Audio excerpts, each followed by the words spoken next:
Welcome back to the Commanders Declassified Podcast, your home for all things Washington Commanders. And thank you for watching us, subscribing, listening to us, and all that stuff. And if you're not subscribed already and you're watching or listening to this, what are you doing? Go ahead and take care of that so we can get locked in. I am joined tonight by Eric and Mike. What's up, fellas? How's it going? Yo. A lot has happened since we last spoke. The combine went down. Today was the not trade deadline. It was the tag deadline for upcoming free agency. Free agency kicks off very, very soon. We have Kam Curl posting peace sign emojis. Kirk Cousins rumors out the wazoo. We're going to talk about it all tonight. Let's start with let's start with this Kam Curl thing real quick. I want to touch on this real quick. So today was a deadline to tag your tag your players before free agency begins. It looks like the Commanders decided not to do that. So Kam Curl is essentially going to enter free agency if they don't work out a deal. Eric, do you think Kam Curl sticks around? No, I said it last week. I think he'll just get a better deal elsewhere. I think they'll make him a reasonable offer, the Commanders will. But I think he'll just get better money on the market. There are some pretty good safeties out there that are available, but he is one of the better safeties in the league. And somebody's going to pay him. I don't think that the Commanders will be that team. Yeah, it's tough, man. He's a really good player. But I just saw that Jamal Adams got released by the Seahawks. I think one of the other teams let go of a safety. His position is going to get flooded a little bit with guys entering the market that may not allow him to get the deal that he wants to get. Mike, how important is he to this defense? Well, because of the new staff, I can't say he was extremely important as he was under Rivera's because, it's a different staff. But this is all kind of new to me. I didn't know about the tweet until you said something about it. So I'm trying to see what's going on. And yeah, it really was just him throwing up the deuces. If I'm Washington, I may pay a little extra to keep Curl because I think he, just like the rest of the defensive players, I really think the coaching was that bad that even a good player like Curl can be even better. Like we say a lot of people use this against him that he doesn't create enough turnovers, yada, yada, yada. Well, in the old scheme, I bet he wasn't creating enough turnovers. Nobody was creating turnovers in that scheme. You put him in the scheme like Dallas ran last season, maybe he does. Maybe the ball does come this way a couple of more times on a couple of interceptions. So I don't think to the current regime that he's as important as we, the fans, think he is. But because we, the fans, think he's important, I think the staff should throw a couple of extra bucks than they would probably like to keep him on this roster. I think he could be that good. I'm curious to know, how intently they were even negotiating with Kam Curl at this point. You know what I mean? Was it something like, hey, take a significant hometown discount, we'll bring you back, or, Peters dropped his name at the Combine press conference, so I'm thinking the talks were at least there. I don't know, like you said, I don't know what they were offering or how intense, but when Peters dropped his name at the Combine, I'm like, oh, that's a great sign because who's talking about players in negotiations at a Combine press conference unless they're serious about them? So to see the tweet, deadline, I'm gonna be optimistic. I think he still comes back. I think they find a way to work it out. I saw a tweet from his father, Greg Curl. He seems to don't mind his son coming back to Washington. Of course, that really doesn't mean anything, but it doesn't hurt to have your father wanted you to stay in the organization when they just released a poll that the treatment of family is an F-. So, if you're a fan of Curl like I am, you take it with a optimistic point of view. You look at that stuff and you'll feel honestly better. Losing Greg Curl might be as bad as losing Kam Curl too. When I do occasionally check Twitter, Greg Curl's his content's great on Twitter. I like him a lot. Nah, he be cooking. That's my guy. Well, I think the thing that we're going to have to deal with and reconcile with his fans is that Adam Peters doesn't give two craps about our past legacy of letting star players go or good players go and becoming something better on other teams, which is I think is what the first thing that comes to fans' mind is. Peters wasn't a part of that. He don't care. He's just trying to build a roster in a way that he sees fit, spending money responsibly where he thinks it needs to be spent. And we're going to have to deal with some of our past demons about this franchise and not put those on Adam Peters. And I think this might be one of those decisions because Kam Curl is young. He was a 7th round pick. I want him to get paid. He deserves to have his money like every other NFL player deserves to get their money. Franchises don't. I was watching something today and they were talking about how like NFL franchises don't give advertisers discounts, right? They don't. There's no such thing as an hometown discount, for advertisers. I think that's what Shannon Sharp said today. So why do we expect players to give their teams hometown discounts, right? When they're just a player, not the franchise. So Curl should get every dollar he can possibly get. I hope it's here. If it's not here, I wish him the best wherever he goes. And then it becomes Adam Peters' job to find a replacement, right, that can play adequately at that position. So it's also possible that they've evaluated the current roster and just said, you know what, maybe there's a guy that can do it here already. I don't know, but to be determined. Now, next on the rumor list was Kirk Cousins. I don't know where this came from.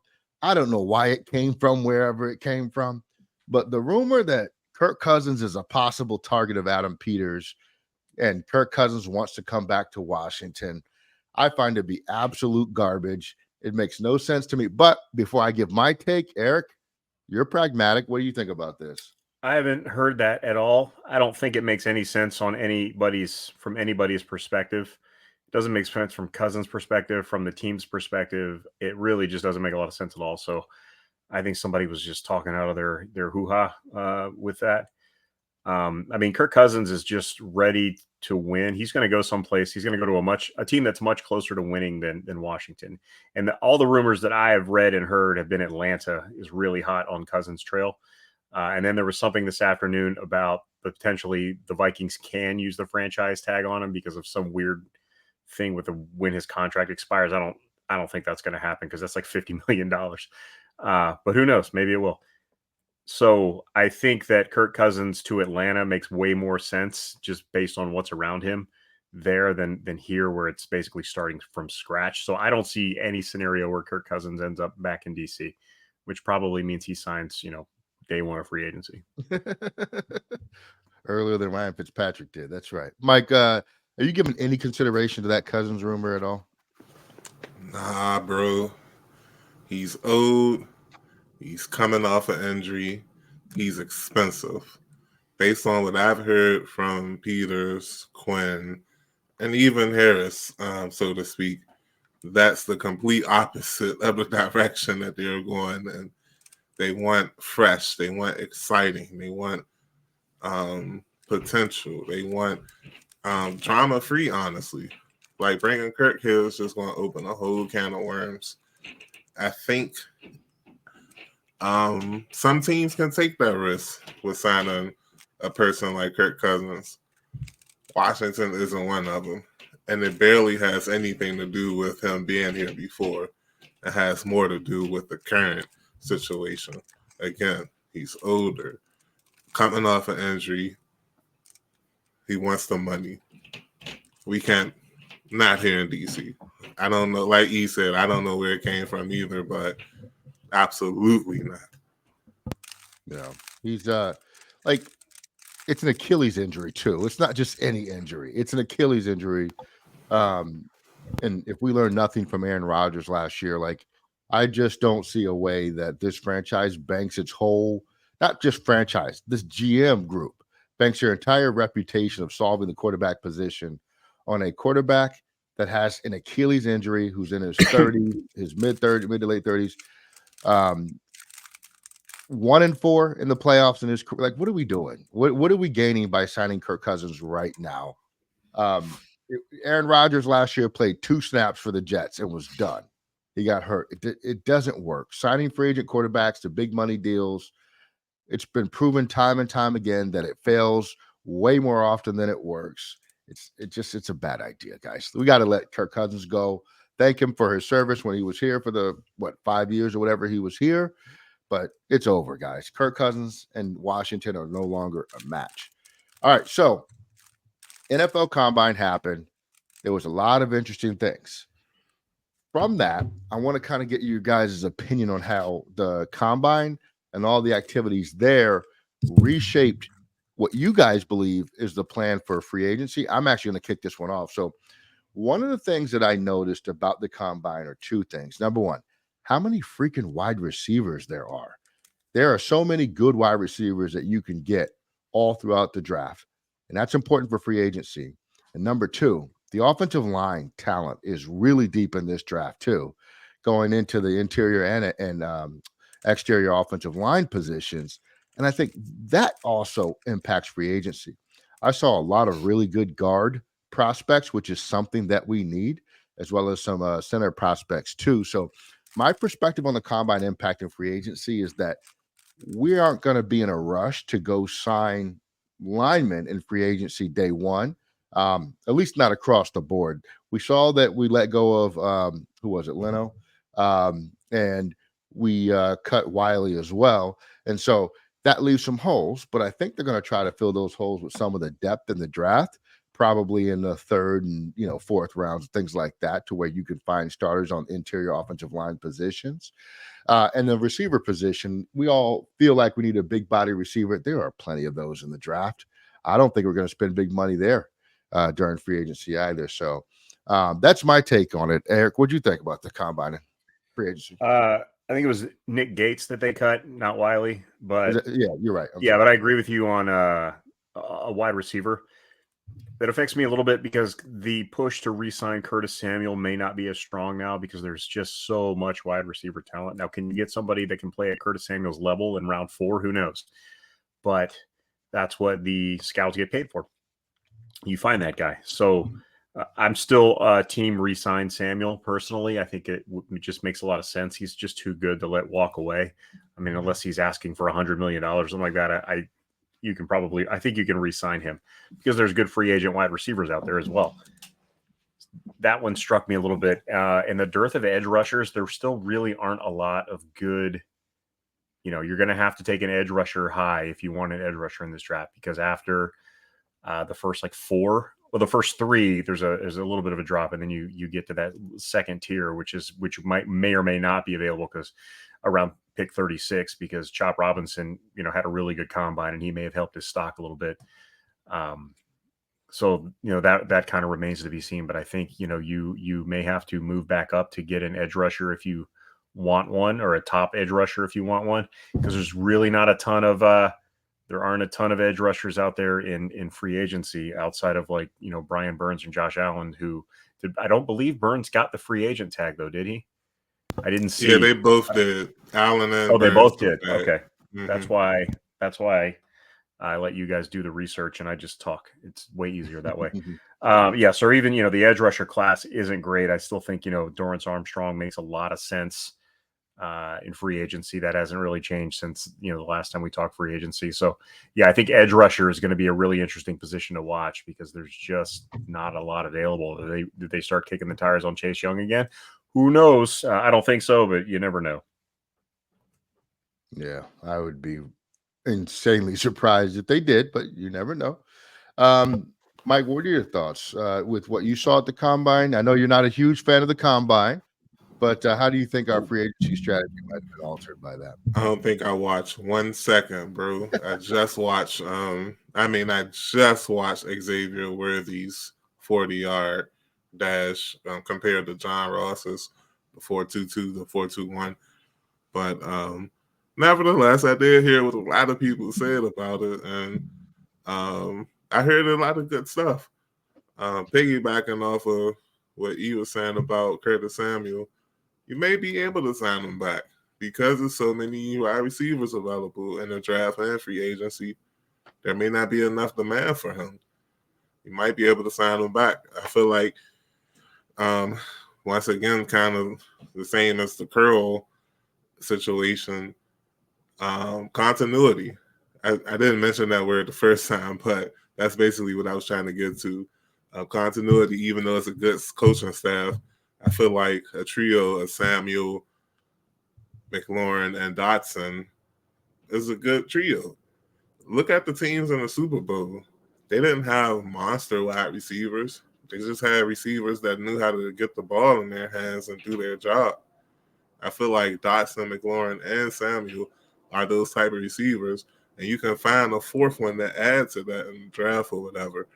But going back to the combine and how to alter our draft and free agency, it's not just the combine. It was the combine combined, no pun intended, with the releasing of Wiley. I mean, not Wiley. I did what you did.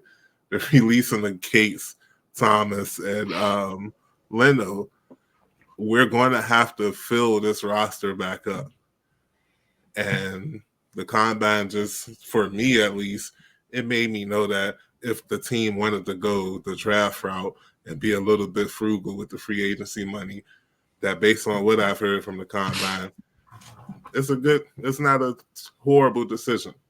A lot of players improved their stock. A lot of players confirmed what a lot of people saw on tape. And yeah, I feel like if they wanted to go heavy with the draft and improve the team over free agency, it's not a bad plan at all.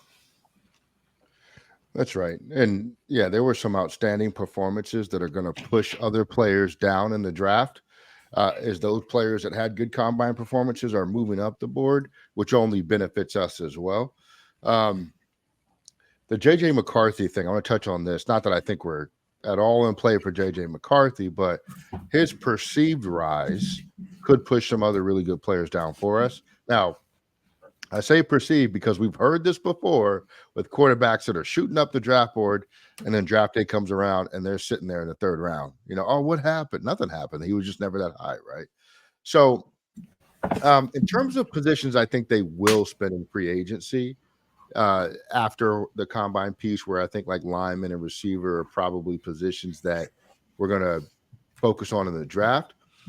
I think that, Eric, you mentioned it, edge rusher. I think we are going to attack that in free agency and maybe get more than one.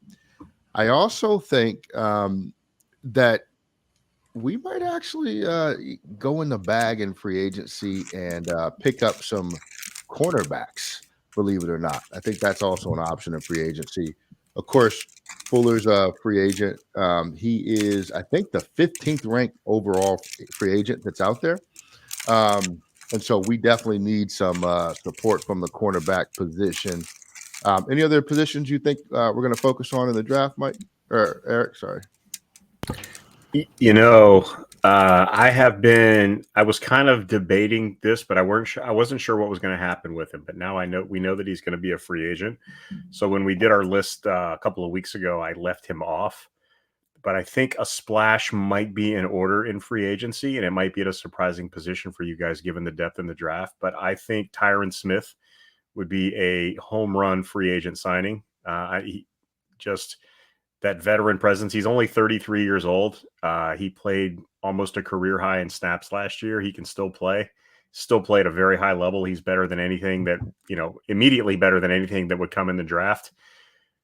The price, we'll see what the price tag looks like, but in San Francisco, they did make a move for the vet left tackle in Trent Williams, and and Tyron Smith is at that level or has played at that level before.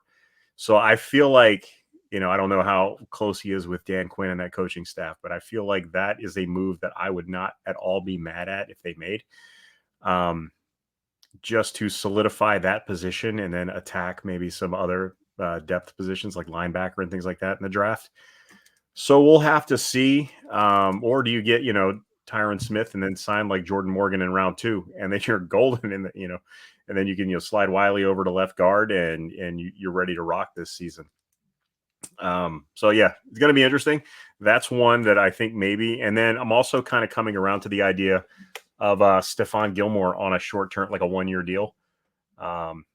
I could see that. Like, I don't want to sign him to like a 4-year multi-million-dollar contract, but if you bring him in for a year at whatever the going rate is for somebody on a year contract at his age, I'm cool with that too, because he could really solidify the defensive secondary as well, and he knows the scheme like the back of his hand. He played it last year, played very well. So those are two former Cowboys that I could seriously see bringing in at the start of free agency this year. So Tyron Smith was an 83.8 on PFF. Don't so care. He was still really effective. Hey, now. Okay, I don't even know what that means, but he's still really good. Yeah, it says he's effective. The Gilmore philosophy is very interesting. I was thinking about this earlier today. Is there a world where, we tend to think that we're going to sign up and coming free agents, but is there a world where we fill out this roster with some older veterans to get us through the year, because we got to spend the money and we're going to be developing rookies beside them, and you want good players next to young players to help mentor and bring them along, and then we cut them loose when we're done with that phase of this? And so we may make more free agency waves than we're anticipating. Is that possible, Mike? Could be. I'm looking at Spotrac. Anybody that follows NFL salary cap things, they know about over the cap and Spotrac. I'm looking at Spotrac's market value for the two names that were mentioned, Tyron Smith and Stephen Gilmore. And the market value is a 1-year deal at $7.4 million. For I feel Smith? like if that's For Tyron, I'm doing that all day. Right. I feel like if that's the money, and I know he has his injuries and whatnot, but if that's what the market is commanding for him, you might gotta definitely take a look at that. The same with Stephon Gilmore, another 1-year market value at $11.1 million or $11.2 million. I feel like if those are the numbers for those two players, you not only get good players on a decent deal, but you get an extension of coaching on the field. For the secondary when it comes to Gilmore, and like you said, a solid veteran presence on the offensive line and Tyron Smith. So I would definitely expect Washington to be a bit more aggressive. And I have to apologize to the comment sections from about 3 weeks ago. They were saying we were too frugal or not aggressive enough in the free agency, and I think they may end up being right, with Washington being close to $100 million over the cap. Who knows? Under the cap. Under. I'm sorry. Yeah, could under. just be the We're free not the agencies. Saints. Free agency's drawing near, and like we're channeling our trigger fingers getting itchy, like Vinny Serrato back in the day. So we could just be manifesting this. But I feel like there is money to spend, and it like market value deals. Even for Smith, I'd sign a 2 or even a 3-year deal with maybe like a voidable year at the end, so that you could spread. You could sign him, give him a little bit more money, because he's. I don't know if that's market value, but he's worth more than that. Plenty of left tackles play well into their 30s these days. He's extreme, he's fundamentally sound. Physically, he's not what he used to be, but who is in their 30s? But he's still got, he's got the technique that down. He can rely on that. 1 year, $7 million that's amazing for Tyron Smith, and I would do that in a heartbeat. I didn't even look at the market value. I was thinking like 14 or 15 million, but 7, please, absolutely. Sign you up, huh? Yep. The Ravens have a guard, Kevin Zeitler, who is a free agent. I think he's 34 or so. He kind of fits that same mold. Wouldn't hate him coming here. And then they also have a safety named Geno Stone. Mm-hmm. I don't know if you guys, follow the Ravens very closely, but this guy was a turnover machine for the Ravens last year. He split time with Kyle Hamilton, and they're like 3 safety rotation or whatever. I think he's ready to break out. Wouldn't mind spending some cash to bring him here. I think he's more of a free safety than he is in the box safety. And I love Derek Forrest, but it's like, so we're going to have to pay big money to someone next year or this year in free agency. It'll be interesting to see who it is and how we do that. Eric, does the draft, I know the top quarterbacks didn't throw or work out at the combine. But has changed your perspective at all on what we do at 2 in terms of going quarterback and any possible free agent additions that happen there? I've solidified my stance, I think, on May as number 2. Just the more I watch both of them, the more I see the upside in May than I do in Jaden Daniels. Nothing against Jaden Daniels. There's just there's too many red flags for me with Daniels that scare me a little bit. He's so thin, he gets hit so much, and he really, like, just watching more recently, like almost all of his throws are like outside the numbers.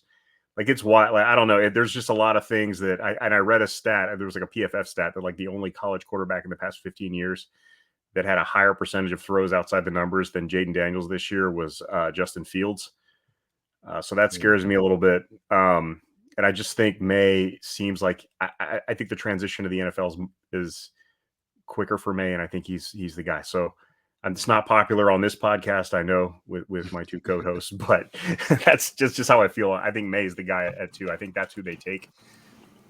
Also, the concept you brought it up, I think, Ellie, last week, of moving Howell and bringing in a vet, re-signing Brissett, or bringing in somebody else. That's interesting, but they did bring in David Blau as a quarterback coach, who is essentially still playing age. So I don't know if that makes a difference, but I can see the merit in doing that, even though, I think Sam Howell still has a lot of value as a backup, but having 2 young quarterbacks, especially 2 potentially that were college teammates, and like that could be awkward on the same team. I can see, if there's a deal in place for Howell, but again, he's still on his rookie deal. He's very cheap. And best case scenario is also like worst case scenario, is that like you have a situation like the Chargers had back in the day when they had Breeze, but he hadn't quite panned out yet. So they drafted Rivers, and then Breeze just went off for 2 years. And they screwed it up by not trading him when he had value. They just let him leave as a free agent. But if that were to happen with Howell and whoever they draft, that'd be amazing, because then you've got a lot of trade value with your Sam Howell, because I think he would be the one to go, and he could flourish elsewhere. So, but yeah, that's an interesting concept, seeing how that would work out. I still think they keep Howell and maybe bring in like a vet 3rd string guy if that's a thing. But I think David Blau kind of serves that purpose. But I do see the merit in the idea of moving Howell, at least. And so, but you don't think there's any way that we opt for free agency for a quarterback to start? It's QB at 2, right? Yeah, I don't think so. I don't want any part of Russell Wilson at this point. I know he's cheap, because the Broncos are paying his salary. I just think he's at that point in a quarterback's life where your physical skill set starts to diminish, and you have to rely on what on the finer points of the game. And I don't think he's ever been great at the finer points of the game. I think ad-libbing is such a huge part of Russ's game I think his play is gonna decline. Honestly, at this point, I would take Kirk Cousins over Russell Wilson, because Cousins has again, he's declining as well and was never quite as good, but the fundamentals are there with Kirk that I don't think are there with Russell Wilson. Not that I want either one of them, but I just think Russell Wilson is too big of a gamble, even at a low salary. I wouldn't do that. I would just I would draft a rookie and roll with Howell and bring in a vet 3rd stringer. Signs are pointing. It looks like the Patriots really want Jacoby Brissett, which I think they're the ones who drafted him in the first place. So good for him. I think he'd have a chance to start up there, especially if they bring in a young quarterback like Daniels at 3. There's a very good chance he'd be the starter up there, and he could show his value as a starter for sure. Yeah, I think Brissett has a few different places he could go. I think even Denver is an option he could go to. And since they cut Russell Wilson and cost themselves $85 million over 2 years. I think it's Jameis. I think Jameis goes to Denver. Because I love Jameis. He had his best years with Peyton. It makes perfect sense to me anyway. Yeah, and he cost him like $3 million. So I could see that. I hadn't thought about that. That's pretty interesting. Mike, what about you? Have you sort of locked in on who you think we're going at pick number 2? It's still the same 2. I disagree with Eric. He thinks I don't like me. I don't mind me. I really don't. I know you just like I'm Jaden on. better. No, I wouldn't even say that. I just see the problem is I'm a defensive minded person. So just like you heard coming from the combine, a lot of defensive coordinators, defensive coaches, they're saying that they think Jayden Daniels is the best quarterback, even over Caleb Williams, because of the scrambling ability. I just like the dual threat. I like Lamar Jackson, Josh Allen, Aaron Rodgers, Pat Mahomes over I'll say Herbert's, Goff, Cousins. Like they're mobile quarterbacks. They can scramble for a little bit. It's just that these other quarterbacks, especially Jackson, just does it at an elite level. I'm not saying that Daniels will be Jackson. Of course, I'm not saying that. But he'll be probably the closest thing since Lamar coming out of Louisville. And that's cool. So, but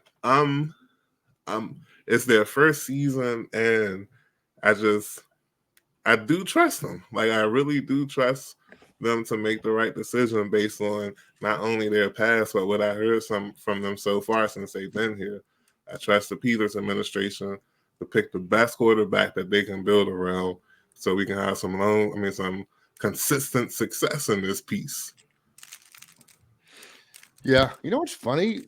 Herbert really hasn't rushed for that many yards in his career. As mobile as he can be, he doesn't run a lot. I thought for some reason I thought Because he he's ran a a lot. quarterback.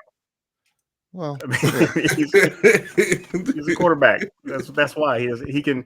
Yeah, I got to push back on the scrambling with Daniels. It's not scrambling because he's not keeping the play alive when he leaves the pocket. He's running, and that's another thing that just scares me. And the Mahomes, I just like the mobile. I like the idea of a guy who's still looking to pass when he leaves the pocket for as long as possible before taking off. And May is a good athlete. He obviously he's not going to be Lamar Jackson or Jayden Daniels. He's not going to score a 75-yard touchdown most likely, unless he's playing against the Commanders defense. So that's not an option, but I don't think that's a prerequisite for a quarterback. It's just the way that I view the position. It's different than you guys, and that's why we're all friends. We're friends, that's right. Okay. Who are you again now? I'm Jayden Daniels all day. I don't think it's close. Big time Jayden Daniels. Let me throw some scenarios out at you though, guys. Eric, let's say Jacksonville picks up the phone, says, General Manager Eric and Adam Peters, I got Trevor Lawrence plus a third round pick for pick number 2. Are you making that deal? Yes. Yeah, I think I would too, honestly. I like Trevor Lawrence a lot. You got to pay Trevor him Lawrence a lot. But he's held back by. I mean, that's a Drake May comp too. That's the thing he's a similar type of player to May. But I'm taking Trevor Lawrence over. I think he's been done a disservice since he's been in the league. His coaches have not helped him. I think he's a lot better than what you're seeing from him. I totally agree. Mike, let's say Jim Harbaugh. Hey, Mike. I got Justin Herbert and a 5th round pick for your number 2 spot. What are you telling Jim Harbaugh? Has Herbert signed this extension yet? The same with the question with Lawrence. That would be my only pushback. No. Am I going to get the value for the money? Herbert has. Lawrence has not yet, I don't believe. Okay. Yeah, Lawrence is good this year. Because Herbert has, I would do it. Because I feel like I'm getting a good value on the contract because the salary cap has increased tremendously since he probably signed this contract. So I'm getting good value on the contract, getting the 5th round pick back. I'm getting someone that's established. I feel like him and Kingsbury can boogie. And yeah, like I'll do that. Okay. I'm gonna come right back to you, Mike. Jerry Jones picks up the phone. Hey, Mike, I got Dak Prescott and a 3rd round pick for your 2nd overall pick. Only reason I'm gonna say no is because again the contract. I know Dak is scheduled to make about $60 million this season, and he's on his last year. And to be quite honest with you, he just kind of falls short in the postseason a lot. Rather it's his fault or not, he's the captain, he's the quarterback, and just like Cousins, he hasn't really led a team deep in the postseason despite the weapons around him. So I'm gonna say no to Dak, but I don't mind him as a quarterback. It's just a lot against him outside of the field that kind of makes me no. So no, okay. So the thing is, I think that Dak Prescott is much more of a sure thing at this point in his career, obviously, than either May or Daniels. But those two have a higher ceiling potentially. Dak's done a great job in the NFL, make no mistake. But I just think, like you said, with costs and the fact that you don't know how high these other kids could get, I think you have to take your chance on the rookies. Eric, Arizona calls. I got Kyler Murray for I'm you. hanging up. I'm hanging up. But go ahead. Right. No, feel free. All right. You only want to hear what I got to say? Okay. Yeah, I want to hear what you're offering. Yeah. I got Kyler Murray for Sam Howell and your number 2 overall pick. No. Yeah, it was a number 2 pick. You're not trading anything for Kyler Murray. No, I'm not trading. Right? I'm sorry. I've never been a big Kyler guy. Yeah. I've never been a big Kyler guy. I can't make that deal. Yeah, I don't see it. I mean, what are you gaining by having Kyler Murray that you wouldn't get from some of these younger guys here? Plus the freedom to choose again if you make that mistake, right? So I'm with you guys. I think at this point, I feel pretty good. The rumor came out today that there's a report that came out today that the Commanders were turning down teams for that second overall pick. And they seem intent on drafting the quarterback. I'm happy with that. I would be happy with Drake May. I would be ecstatic with Jaden Daniels. I actually think I'd want Daniels over everybody. You guys know that, even Caleb Williams. Now, we're getting into pro day season too, and that could change a lot of things. I think this pro day for Daniels and May especially will determine a lot. National media is really in Daniels' corner right now. I've seen some of the national media with mock drafts with Drake May going as low as 10 out there now. So, and McCarthy going 6 to the Giants, I think, or something like that. So yeah, that's lemockdrafts.com. That's where you saw that one. Yeah. But we'll see what happens. Any other big takeaways for you guys? Either just in how you think we're gonna approach free agency with Adam Peters, or anything related to the combine. I'll start with you, Eric. Yeah, my big move is Tyron Smith or Stephon Gilmore. That's my my hot take for the pre-free agency period. Going to be a very interesting period because there is a lot of money to spend with a lot of holes to fill and a lot of draft picks. So this will be it's a very good problem to have this offseason. So I'm excited for free agency to start. Yeah. Oh, I have a wild card question for you guys, but I'll wait till after everybody replies. Mike, any big things, takeaways, anything like that from combine free agency, anything like that? Yeah, I do have a big takeaway. The big off season that I thought Washington was going to have, it's become even bigger. Like there's some really talented players, and I came into the combine thinking that they would trade that second round pick to acquire more picks. Now I know that they're going to trade that second round pick and try to flip the picks that they get from that pick for more picks. Say that 5 times fast. So yeah, I'm expecting these Bama's to cook in a draft. But before that, I do think we're going to get a nice appetizer in free agency. Again, I apologize. I didn't know that things were going to unfold the way they did. They are going to go shopping this offseason. At least 2 big fish. Maybe even 3 if they bring Curl back, whose market value, according to Spotrac, is $14.4 million a season on a 4-year deal. That is a lot, but You never know. Stranger things can happen. They can break that contract down a little bit, but I mean, you look at my tagline. Finally, your life has meaning. I feel like as Commanders fans, we can confidently say that when it comes to following football, that our team finally has some meaning right now. Like the Bears, we're going to control the offseason just as much as they are, I feel like. I'm pretty sure you got that from The Rock. No. Of course. I was gonna say Billy. I was gonna say Billy Ocean. No, The Y'all Rock. are too young for. You guys are too young for that. The Rock is cooking I right know now. Billy Ocean. I know Billy. What is this, man? Suddenly, your life has me. My big takeaway is that Billy Ocean. No, my big takeaway is that. So remember this rumor going into the draft or the combine that Justin Fields would be traded before the end of the combine and da da da da da. None of it happened, and we still don't know where Justin Fields is going.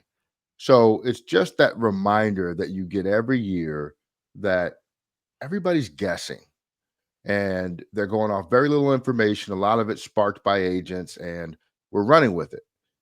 Nobody truly knows what any of these guys are going to do. Any of these teams, any of these GMs, any of these, draft picks. They don't know where they're going to go. They don't know what these teams are going to do. So I take it with a grain of salt. All the reports about, that one about Jaden Daniels and Adam Peters hating each other. Remember that? That was a nice little fun report on social media. Bogus and things like that. So you got to be patient. You got to let the process play itself out before we truly understand what's going to happen. Eric, what was your thing you want to throw out at us? Okay, this is more a testament to my hatred of social media. It has nothing to do with the Commanders, but I thought I'd get your opinions on it since you're a little bit younger than me. I signed on to Facebook for the first time in like 2 months, a couple of days ago. And like the first thing I saw made me reminded me why I hate social media. But there was like this meme that said, "Can we all just agree that Cam Newton was the best ringless quarterback in NFL history?" So I shut my laptop at that point and just walked away. But I'm just curious. I actually because I am the way that I am, I made a list and he was like 9th. So I just thought I'd get your thoughts on where you might think he stands. And that's not even counting. That's not even counting current quarterbacks because Lamar Jackson's way better than he ever was too.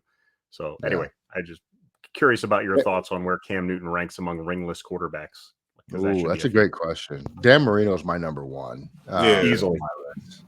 But shoot, who else didn't win a ring? I mean, Peyton Manning got his when he left and went to Denver, luckily, right? Did he get one? You want to hear my list? One before I can do my top 10 if you want it. Yeah. Oh, you could, yeah. Peyton won a ring. Yeah, I was going to say mine. I had Marino, Jim Kelly, Warren Moon, Phillip Rivers, and Dan Fouts were my top 5. And then after that, it was Steve McNair, Andrew Luck. Luck wouldn't be on my list. He didn't play long enough. Yeah. I mean, he played almost as long as Cam Newton did. They basically their careers paralleled each other. Really? Yeah, I mean, I'd have Luck as better, and I had who else? I had one more guy. Ooh, I had Cam Newton maybe there. Donovan McNabb, I think I had above Cam Newton, and then Cam Newton. And then like I said, if you go current players that haven't won yet, I'm putting Lamar Jackson on that list, and Josh Allen is like right there with Newton, but I don't think he's there because he doesn't have the accolades. But yeah, so there's too many good. And that's not even counting the old guys. Like I didn't even throw in guys I never saw play, like Fran Tarkenton or Sonny Jurgensen or anything like that. So there's so many other choices, but I just don't want to sound like a hater of Cam Newton. I'm just a logical. No, I'm a huge Cam Newton fan, but he's not at the top of that list. I mean, my goodness, no. Matt Ryan. What about Matt Ryan? Matt Ryan. Yeah, you can't put Matt Ryan above Cam. Yeah, I can. I saw Mike shaking his head. I don't know if I wouldn't. The problem with Cam, it sucks because you like think of all the quarterbacks you name. Some of the common themes is that they were in like wonderful offensive systems with good offensive coaches. It's hard because Cam didn't have that same luxury. Also, Cam is not that same quarterback. A lot of his production was off of him being a specimen more than it was his skill as a quarterback. Can he throw the ball? Yeah, I mean, he first game ever, he threw 300 yards. And I mean, like, that stuff can happen. But I look at him as more as like a weapon than I do as a quarterback. So I can see how somebody would say he's the best to ever do it if they look at him as a football player that they can, use and not a traditional quarterback. But no, he's not better than Marino. He's not better than Kelly. He's not better than Fouts, especially in this era. Like, Dan Fouts in this era, man. Dude, yeah. Fouts and Marino would throw for 10,000 yards today. Right. If they were throwing for 5,000 in the 80s and 45 right? in the 80s, like, come on now. But, I don't know. To counter your point a little bit, like, Steve McNair spent most of his career with Jeff Fisher. He was the one I was thinking about that didn't have that luxury. Yeah, he didn't have it. John Elway spent a huge chunk of his career in just bad offenses too until Shanahan showed up. Who was that coordinator from USC that went to the Titans? I don't know if he was with McNair or Steve Young. I forgot his name. It was something Chang, I think, or I can't remember his name, but somebody let me know. Huh? Chan Gailey? It wasn't Chan Gailey. No, it wasn't. Somebody let me know in the comments that USC coordinator that went to the Titans. I can't remember. Was it like Norman Chow or something like that? I think that was it. Yeah. You can Google that.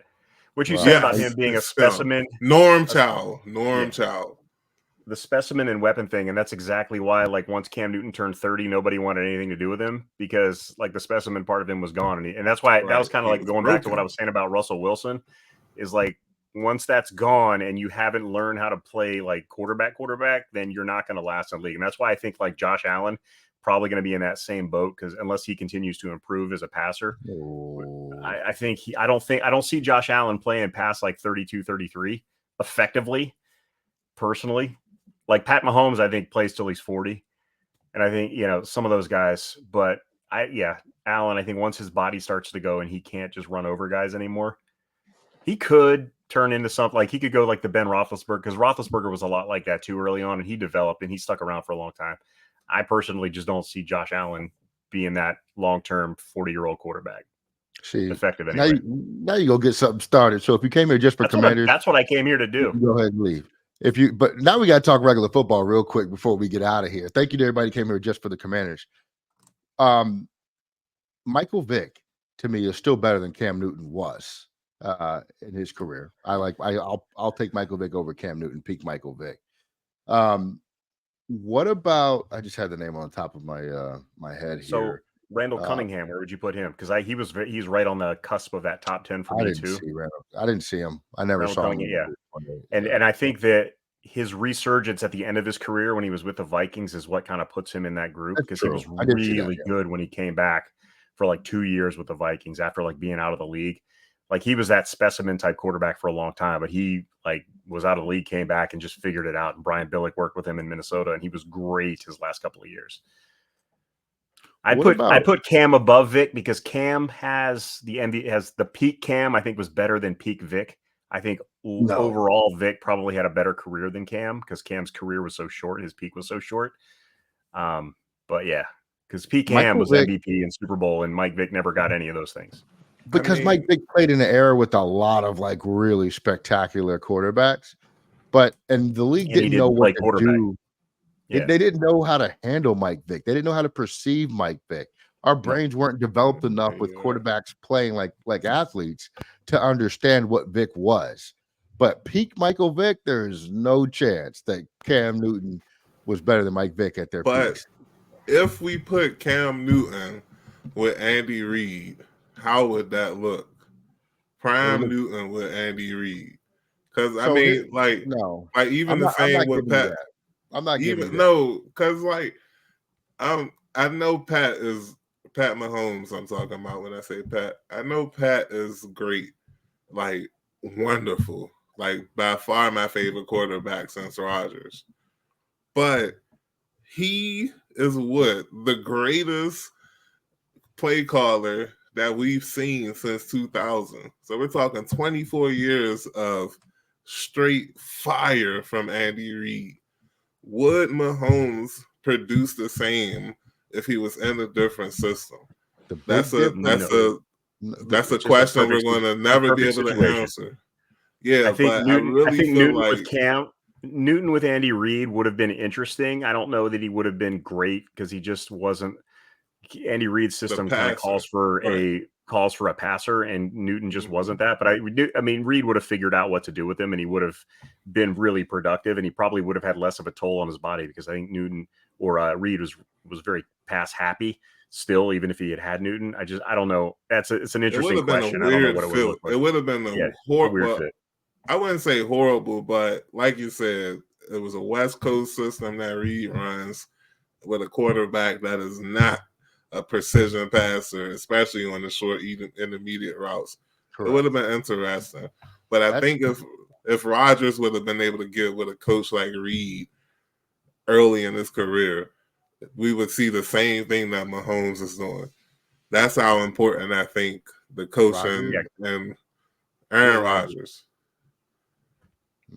If somebody, I would agree with that. I think Rodgers anybody, it's just the coach quarterback combination because Reid is a great head coach, but you saw how many championships did he win before he had the best quarterback in the league with him? I think if he had Rodgers in 2009, 2010 through, he would have had one of those dynasties wherever that was. Because just you pair talent with great coaching, but Reid with McNabb was Kyle Shanahan, right? Like he was close but no cigar year after year until he got a great quarterback. So I agree with you on Rodgers for sure. I think Rodgers and Reid would have been a great pairing, but we never got to see it. We got Mike McCarthy and Reid. One of the things that Mike Holmgren had stuck around, and with Rodgers, I think it could have been similar. I think Rodgers was never the reason they didn't win more Super Bowls. I think it was the GM situation and not putting the other pieces on the other side of the ball enough to win Super Bowls. Like Rodgers always played at a Super Bowl level. Rodgers is fine with whomever he played with. I mean, he was MVP or in that tier a lot. I think with Cam Newton, the thing is that he was really good at two things. He could throw the ball a mile and he could run the football, but he couldn't layer throws. So him and an Andy Reid offense would just be a waste of time. Like, you know what I'm saying? Because they run a lot of those crossing routes over the middle. It just, I don't see how that's any better than what they had already. I think Cam Newton in an offense like Kyle Shanahan runs, game over, right? With some of the talent that they have in that offense, like a Christian McCaffrey or something like that. Cam Newton's best years were years that they had the two-headed monster at the running back position, right? So it's like, man, that rookie offense that we ran with RG3 is where it's at. Like that is a Cam Newton like peak offense. I don't think putting him in an offense where he's expected to be somebody else is going to be good for him. That's why, again, I think that like so you brought up Josh Allen, which is a very interesting point because he's the closest thing to Cam Newton there is today. Yes, this is why I bring him up. I think he's a better thrower to some degree, but he turns the ball over way more than Cam Newton ever does. So Josh Allen could play quarterback, but he's not patient. He wants chunk plays all the time, and he refuses to take short to intermediate gains. He won't do it. So he forces the ball down the field all the time because he knows he can run the ball and he has the arm to get him out of trouble if he needs to. Cam Newton is just, I don't think he was as good of a passer as Josh Allen, but I do like the comparison because the results end up being the same. And Josh Allen, if you completely take away Josh Allen's ability to run, it really does hurt their passing game big time. We saw it that they did it in the playoffs. In the first half of one of those games anyway. So that's a tough question, Eric, though. I think you got to think about guys like Boomer Esiason as well, who was a phenomenal thrower of the football. There's just so many guys that have been able to pass the ball that never won a title. I don't think you could put Cam Newton up there. Cam Newton is very unique, and I think he is just a tremendous player that should be remembered for a very long time. But he's not nor did I ever feel like he was on the level of a lot of these other guys. And the only reason I put Michael Vick above him is because without Michael Vick, there is no Cam Newton. You know what I'm saying? Michael Vick changed the game. He changed the game. What about Jalen Hurts, though? Same, like, you know what I mean? Like, I think Jalen Hurts is in that same bucket as Newton and as Allen is, to where if you take away Yeah. their ability to run, You saw it this year when you figure out he can't throw in the middle, and you just take away the sidelines, and then you spy on him so he can't run. But You I neutralize think him. So he's got to figure that out the this year. difference between Hurts, Allen, and Cam is that Hurts really struggles throwing the ball. He has been since his rookie season. I remember the game we played them Sunday night to win the NFC East. He should have won. Like, he should have blown the football team at that time. He should have blown them out that game, but he couldn't because he was not throwing the ball well enough. His second season, I see the same thing. Third season, yes, they won a lot of games, but I saw the same thing that I saw that Sunday night in 2020. He was not the crisp passer or crisp enough passer compared to the basic passers. So I had a feeling like if when they stop that run, because a lot of his passes are chunk plays to AJ Brown and Devontae Smith. You make him try to beat you with his arm, he can't do it. He's never been able to do it in the NFL. And I'm not hating, I'm just being honest. That's what sets Lamar apart, because Lamar finally got to a point, and I think the new offense helped a lot, but he finally got to the point where he won an MVP with his legs a couple of years ago. He won the MVP with his arm and his head this year. That's a huge jump. And, you know, I think it's always been there. And I've been a Lamar fan since he was my favorite quarterback coming out of that draft that year. And there's blog posts on random forums that will prove that I said that. He was my favorite quarterback. I've loved him since day one. Like, he's been one of my favorite quarterbacks in the league. And he's finally got the offense around him. He's in the system that helps him become the passer that he has always had the potential to be. So that's why he's one of my favorite quarterbacks, and I'm kicking myself for not being more. Because last year I was like, no, I don't want him. I don't want to give up all that. We'd have to trade for him. And now I'm like, I'm an idiot. I would have totally traded all that stuff for him. They could have the number 2 pick this year or whatever. Because they wouldn't have the number 2 pick this year because we'd have had Lamar Jackson. But yeah, that's what sets him apart. Is Lamar Jackson is now a quarterback first, who can still run like the wind when he has to. And I think that's the thing that sets him apart from the rest of those guys. Yeah, it added 7 years to his career, I think. Yeah. He's a guy now, he'll be able to play till he's 35, 36, 37. Yeah. The key is, though, he showed that at Louisville that he could throw the football. Yes. Whereas I think a lot of the other guys that we've talked, Jalen Hurts, when was he ever a good passer in college? Like, you didn't see it, right? Like, he was a playmaker, not a passer. Jalen Hurts' best passing season is barely better than RG3's rookie year in Washington. Think about that, right? Like, we loved RG3. He was a rookie, and we know that offense featured the run very heavily. Jalen Hurts' best passing season, he only threw for 500 more yards and 1 more touchdown. And he played in more games than RG3 did, right? So I love Jalen Hurts. I'm not an Eagles fan, but I like what he can do. I love the leader that he is and how he galvanizes the team. But I'm not going to sit here and say that I think he'll beat you from the pocket at any point ever, basically, right? But man alive, I love Cam Newton. I feel like I'm dissing Cam Newton. I am not. Cam Newton was one of my favorite quarterbacks to watch. But he just, Facebook doesn't know what they're talking about. I took that post that he might have, that whoever posted that might as well just have said, I was born in 2005 and never didn't know football existed before I was born. Right. And he still would have been wrong about Phillip Rivers. But I want to tie it back to the Commanders, like Jaden, what's his name? Jaden Daniels is like Lamar. You see that he can throw the ball in college, right? Yes, he can. Don't you do that. He can throw the ball in college. He can make reads. He can go through his progressions. He can throw to different layers of the field. Does he trust his eyes enough as some people would like? No, but neither does Drake May either. So it's the same problem to me. Like, I will take the explosiveness of Daniels and trust that we get him a coordinator that really capitalizes on his skill set, and we will be in a much better place. I don't do we have that coordinator right now? I don't know, because I don't know if Cliff Kingsbury is the guy to capitalize on his skill set. But what I do know is if we find his Todd Monken, be it Kingsbury or somebody else, there's no stopping. There's no limit to what Jaden Daniels can be. What I feel like is with Drake May, you know what you're getting.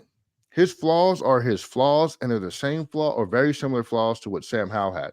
Sam Howell still has a chance to be a good quarterback in this league, but the limitations those guys have, those two have, are limitations that you don't really get rid of.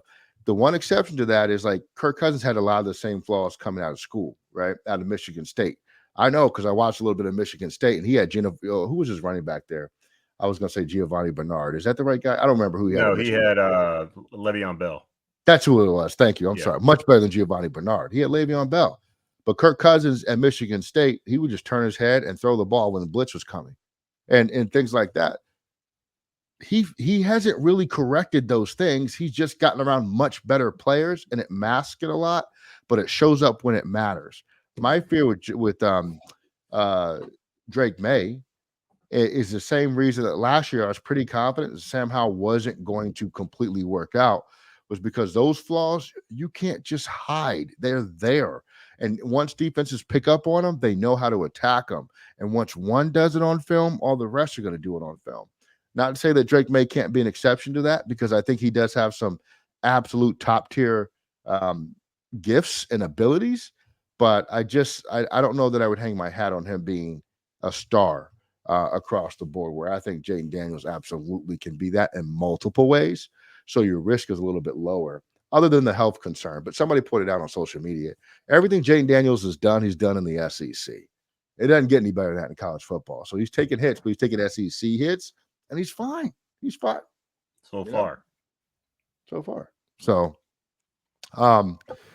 yeah, but we can all agree Steve McNair is my favorite quarterback maybe ever, along with Dan Marino. I was very young when Dan Marino was playing, but I've just, my God, the way that man threw the football was just he was good. Spectacular. He was good. Warren Moon too. Warren Moon gets slept on. I know you guys probably don't remember him. He was unbelievable. Unbelievable quarterback. Yeah, probably one of my top 4 or 5 favorite quarterbacks ever. Warren Moon. He was so old good when I started seeing him, but I liked Warren Moon a lot. Steve Young was when I in the mid '90s as a kid. I love watching Steve Young play. Man, he was just with the 49ers back when they used to have like the rivalry with the Cowboys. Steve Young was amazing. I don't know how long he was like at his peak, but he was good. Yeah, that was my first favorite quarterback growing up. Steve Young. Yeah, my guy. Especially being from DC, young DC kind of interchange with each other. But yeah. Let me ask you guys a question.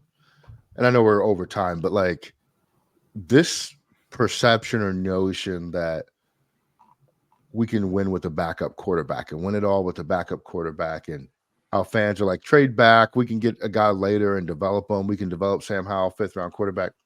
Do you guys genuinely feel like that's fans sort of like identifying our success with the only success that they know, which is the historical success of Joe Gibbs and late round quarterbacks, and that's why we're so beholden to that?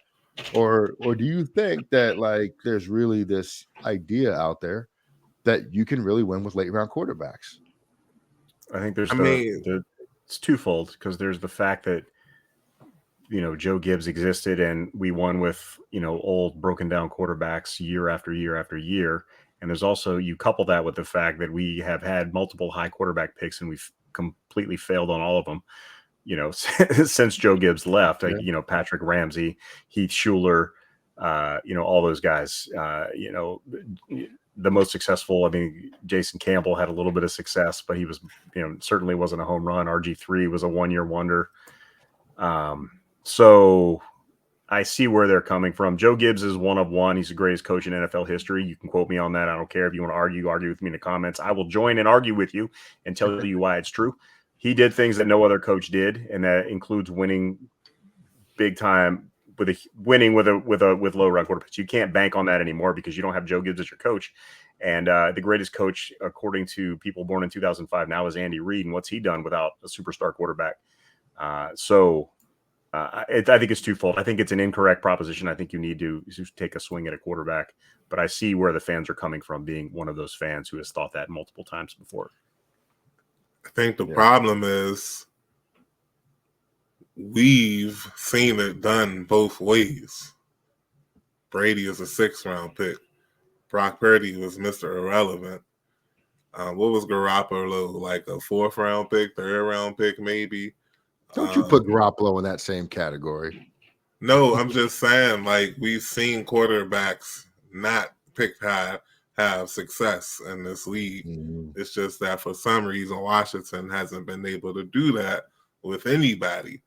First pick, a high pick with Griffin, and I'm talking pre-Snyder days. Heath Schuler. No, he didn't do nothing with those quarterbacks. He tried to draft Dwayne Haskins, couldn't do nothing with that. So it's just like everybody has to realize now nothing is popping off unless the head of the table is in order. Not just the ownership group, but the front office too. I feel like this is the first time in a long time that Washington has that possibility, and we should really just let these mamas cook this offseason or for the next 2-3 years. If they're wrong, they're wrong. But I really think that if they pick the person that the quarterback that they want to rock with, that it'll be successful. But if they try to force it, if they like JJ McCarthy, get JJ McCarthy. Who cares what the fans think? If that's y'all guy, go get him. Even if you gotta waste a second, well, not waste, but spend a 2nd-round pick on him. If you feel that strongly that JJ is the quarterback to lead the Commanders, who am I to complain? I just want to see some winning around this joint. I don't care who it is. I think, well, first of all, if they do that, they better be right about it, though, JJ McCarthy. If you take him at 2, you had better be right. I think the other thing, like with Robert, if we didn't trade to get up to that 2nd overall pick for Robert, I think it'd have been a much different story in terms of how fans sort of perceive what, the Robert Griffin III era was. If we just organically had the number 2 overall pick, it'd have been a different conversation. But because we gave up so much and because it didn't really seem like that staff wanted him, then it becomes problematic. And so that's always going to be part of his legacy, unfairly so, because he didn't choose to trade himself, right? Here. But yeah, I agree with you guys. I mean, it's just, this is all we know. That's the only Super Bowls that we can remember having, or Super Bowls that we had, former garbage men that came in and took over and won it for us. And so people relate winning to the last time that they won. But I am wholly in the camp of, you got to have a 1st-round quarterback, and you keep swinging until you find the guy that you want. Or I think the way that contracts are working in the NFL are really going to shift this dynamic too, where people are starting to trade good players, good quarterbacks, especially because of the way that, like, that change in the rookie wage scale now, where you don't pay rookies that much anymore. But man, when that contract comes due for a quarterback, you are paying, right? Like Dak Prescott might get a $60 million a year deal. At some point it becomes too expensive, and then the philosophy is going to shift to be like, look, we're just going to draft a young quarterback every 5 years because we can't afford to pay a quarterback that much of our salary cap. So there will be really good quarterbacks that come available over the next 5 years until they figure out something in the collective bargaining agreement to deal with that. So, all right, we have gone to overtime, so we're going to wrap it up here. Just in summary, Eric thinks Cam Newton's the greatest quarterback of all time that hasn't won a Super Bowl. And Mike, Jaden Daniels is Cam Newton 2.0, don't forget. And Mike thinks he should draft JJ McCarthy number 2. If you've made it this far, we thank you for listening. Make sure you are subscribed. Follow us on all platforms. Tell your friends about us. And we are officially out of here. We are going to sleep. We out.